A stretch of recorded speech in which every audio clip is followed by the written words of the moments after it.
Well, Rosie O'Donnell's disgusting. I mean, both inside and out. You take a look at her, she's a slob.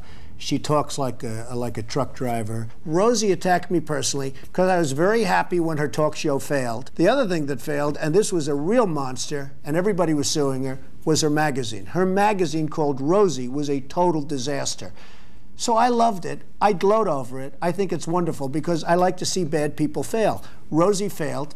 I'm happy about it. She's basically a disaster. Well, she called me a snake oil salesman. And, you know, coming from Rosie, that's pretty low because when you look at her and when you see the mind is weak. I don't see it. I don't get it. I never understood. How does she even get on television? I believe Barbara made a terrible mistake putting her on, and I think Barbara's probably paying a big price. If I were running The View, I'd fire Rosie. I mean, I'd look her right in that fat, ugly face of hers. I'd say, Rosie, you're fired.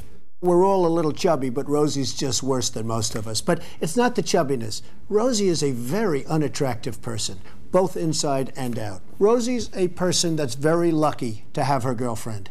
And she better be careful or I'll send one of my friends over to pick up her girlfriend. Why would she stay with Rosie if she had another choice? She's trying to use ABC and The View to get even with me. But with me, we fight back. I'll probably sue Rosie because she doesn't tell the facts. As an example, I'm worth many billions of dollars. Now, she said I was bankrupt. I never went bankrupt. So probably I'll sue her because it would be fun. I'd like to take some money out of her fat ass pockets. I actually think they ought to look at her whole life and see where she's coming from because I think she's got some very deep-seated problems. Perhaps it should be Rosie that goes to rehab. Rosie is a loser.